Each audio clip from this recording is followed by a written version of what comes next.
Salaam, and greetings humans. We are currently sitting at my desk, and I wasn't asked, but I figured sharing how I started to learn Quran would be useful to anybody else who might be trying to memorize surahs. So, inshallah, you find this beneficial. If you have questions, let me know. I'll put some of the resources that I use to learn how to read Arabic letters in the box down below, but if I forget for some reason, I have an Arabic playlist that I use to learn my alphabet.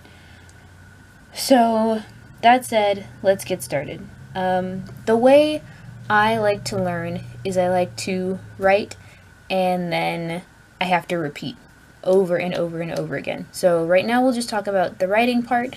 When we get to the reciting part, I can tell you about that as well. So, for me, I like to have this giant binder.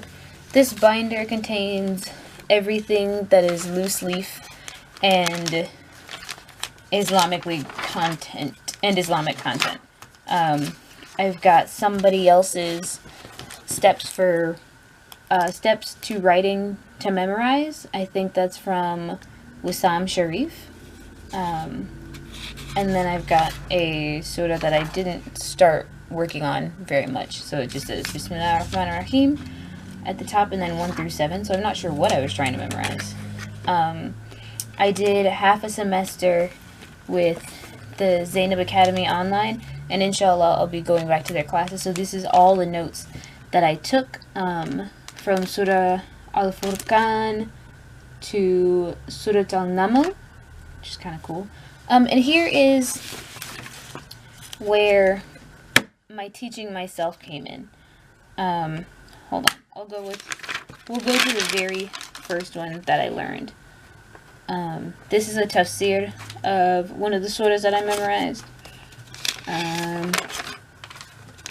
Kafirun, Nas. Oh, I think Nas was the first one that I did. Okay. So, as you can see, it doesn't always have to be on super beautiful paper. I just had loose leaf paper at the time, and when I started, I didn't even have a good hole punch, so I just punched holes with the thing. But here's what I did. I had to write down the transliteration, because when I started learning, I could not speak a lick of Arabic, and to be quite honest, I didn't want to try that hard. To teach myself Arabic and then to try and read was just too much because I needed something to pray with. So this is the way that I adopted after I learned. What is the first? Oh my gosh, I can't remember the name. The first surah in the whole Quran. What is it called?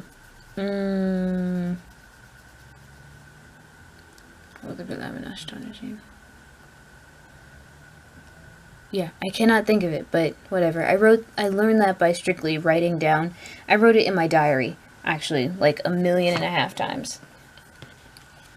But this is how I worked on the other ones. The bold, big black letters are what I started with. And then in smaller letters, you can see that I've gone back in and kind of clarified for myself and my pronunciation when I had and just notes. So like khannas, it just says a little spitty. Because otherwise I would have said khan nas, and that's not right. So this is what I used, and then when I would recite, I would set this whole binder like on a chair in front of my prayer mat. That's why it's so big, so that I could read it kind of from far away. Excuse me. And then from there, I just kept going. And then when I had it memorized, I wrote memorized on the bottom and checked the box. Okay?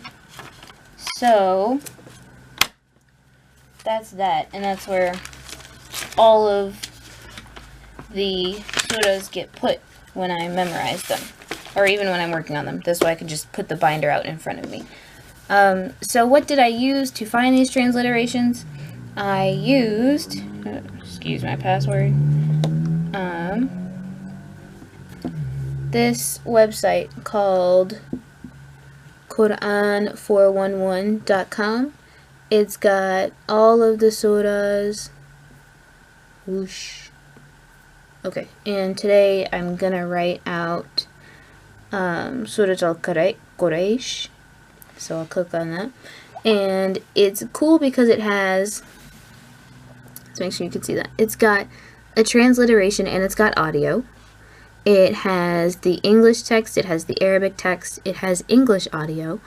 It has show Arabic with English audio, okay. And then it has tafsir. So that's kind of cool. Whoosh. Okay. So some have more than others. Obviously, Baqarah will have a lot of text for the tafsir, but I think it's just kind of nice to have it there. And it's cool because it'll let you download the MP3 of the audio that you're listening to. So, mashallah, that's really nice. So thank you, Qu'ran411. Gracious, who is texting me? Yeah. So, also I have my blue Sharpie and paper. And now that I know how to read Arabic, I will often look at the Arabic to make sure that what's written in the transliteration makes sense to my mind. If it doesn't make sense to what I'm reading, I will kind of tweak the transliteration and kind of write my own. But let's listen. Let's turn the media volume up. There we go.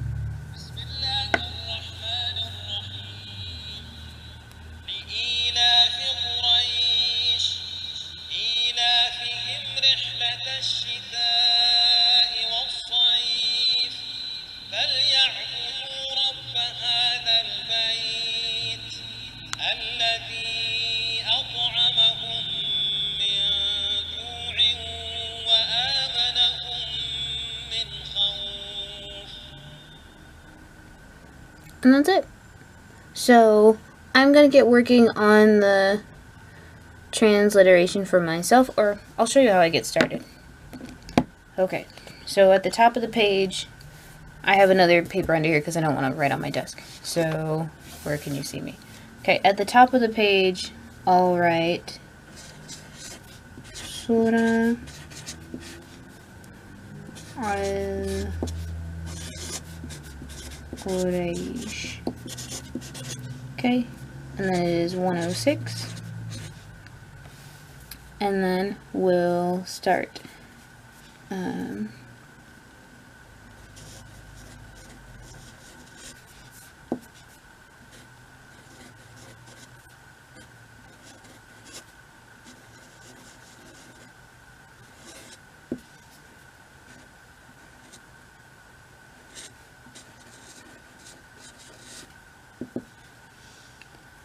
Bismillahirrahmanirrahim.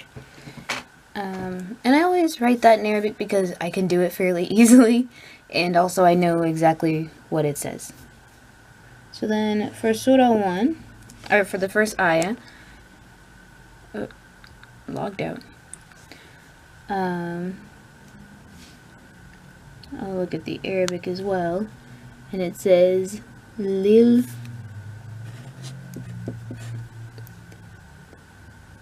Make sure my face is, oh, well, it doesn't matter if my face is in there. Lil Afi. Lil Afi.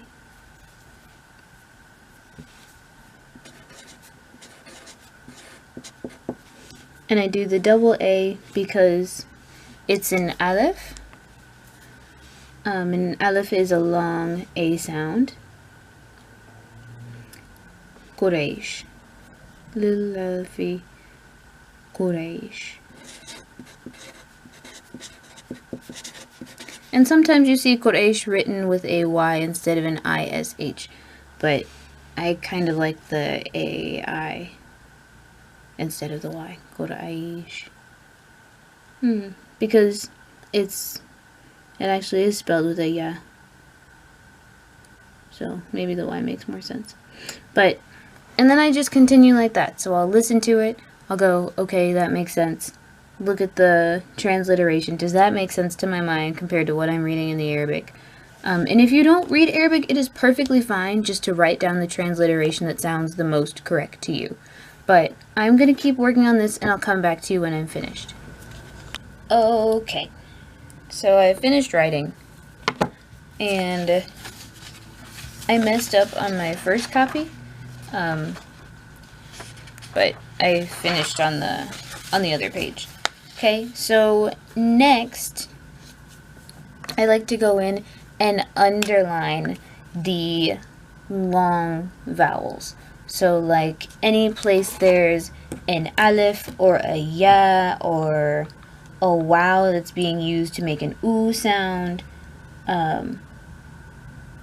that's where I'll go back and underline. So here, this first E, which I wrote as a letter E instead of two I's, is long because it's a ya. And then this is a long A because there's an aleph. Quraysh, I have no problem pronouncing. And I wrote it with a Y this time.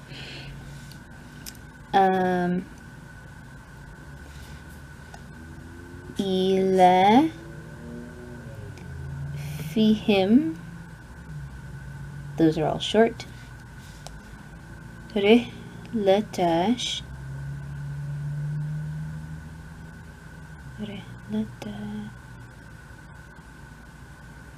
This should be a long A. Rihlatash. That's a long A. Because there's an aleph there.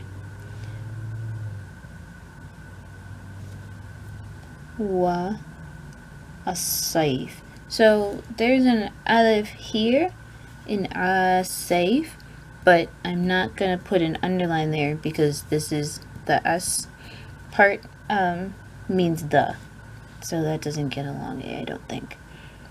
If I'm wrong, please correct me. Please let me know. I love to learn, and some of the best ways to learn is to take correction and apply it to your pronunciation. So next, fa, short. Fa, ya. This is also a ya here, but because it's being used as, not as a vowel, but as a consonant, it doesn't get to be long. This is an ayn. Which one am I on? 3.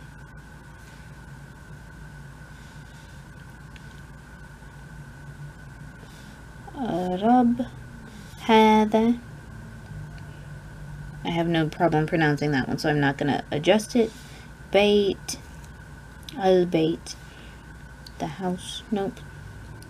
Alladhi, I don't have any problem pronouncing that either, so I'm going to leave it as it is. At-taramahum, at-taramahum, nope, that's okay. Min, from Jordan, I don't know, I'll have to listen to that pronunciation. Some more, but that doesn't have anything weird in it. Oh, yes it does. The wow acts like a U, so it's a long wow. Wa and manahum. Alif. Manahum short. Min khawf. Okay, so that's that. If I have another color, which I do in colored pencils, let's grab red. And I'll use this red to circle all of the ayns, because even though I marked them with an apostrophe, so fa, ya'bud,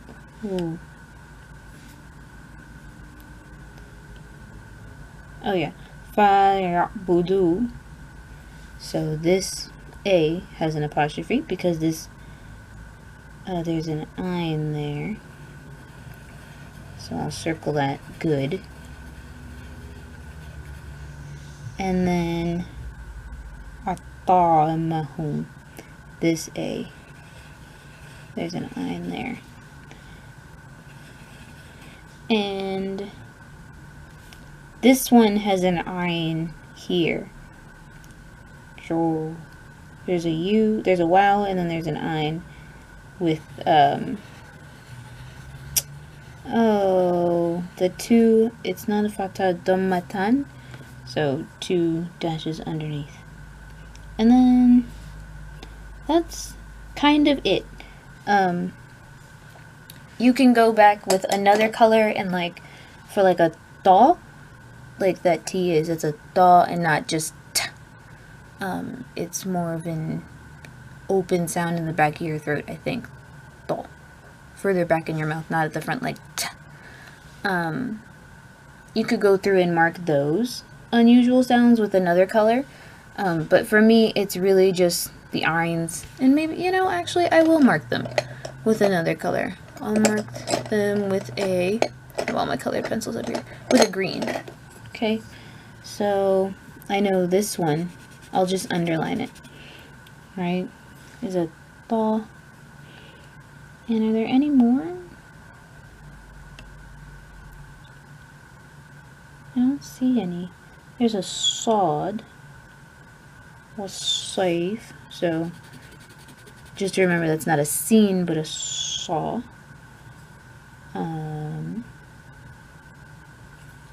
And I think that's it.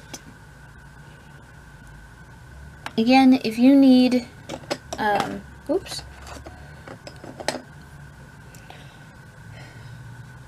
If you need to do this multiple times, if you need to just kind of keep working with it until you find a way that works for you, please do. I would love to know how you guys have learned and memorized surahs. That would be really, really cool. And then it would be really nice to learn how other people learn and then see if I can take some of those things to improve or speed up my memorization. Now, with all of this, right, all of my giant writing, I'll put it into my binder, and then when it gets time for me to pray, because I pray like right in front of my door, because it's the perfect angle, I open the book and set it on my bed, so that if I look up a little bit, I can read. And so that basically means for me, anytime I'm praying at home, this surah will be one of the two that gets recited. So when I'm home for Asr, and when I'm home for Maghrib, and when I'm home for Isha, I'll recite this. Oh, and no, I probably don't do it for Fajr unless it's on a weekend. Fajr for me is really difficult to get up for sometimes, and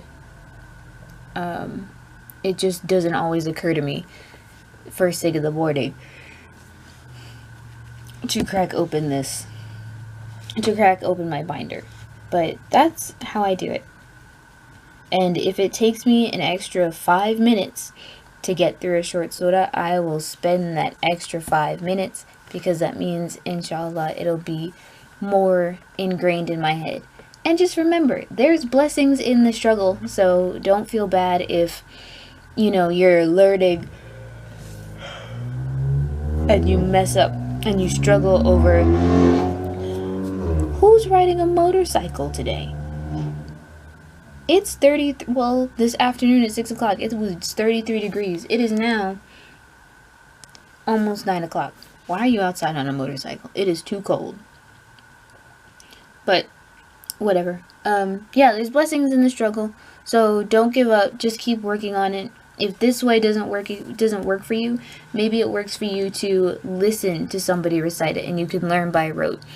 For me, I will probably sit here for another 5-10 minutes and listen to that guy recite each ayah, and then I'll recite each ayah. And then when I'm feeling more comfortable, I'll kind of recite along. Excuse me. I'll kind of recite along with him as we go one by one. But that's all I have for today. That's all I wanted to share with you. I hope that you find this beneficial, and if not, I actually think this is a really great way to memorize anything. But especially so if it's not in your mother tongue. And it's also important while I do this, for me, is to look at the words in the Arabic and see if I recognize any of them, so that I can understand it. Because as I learn surahs, I like to recite them to my parents, and then they undoubtedly ask me two things. One, why are you singing it? And two, what does it mean?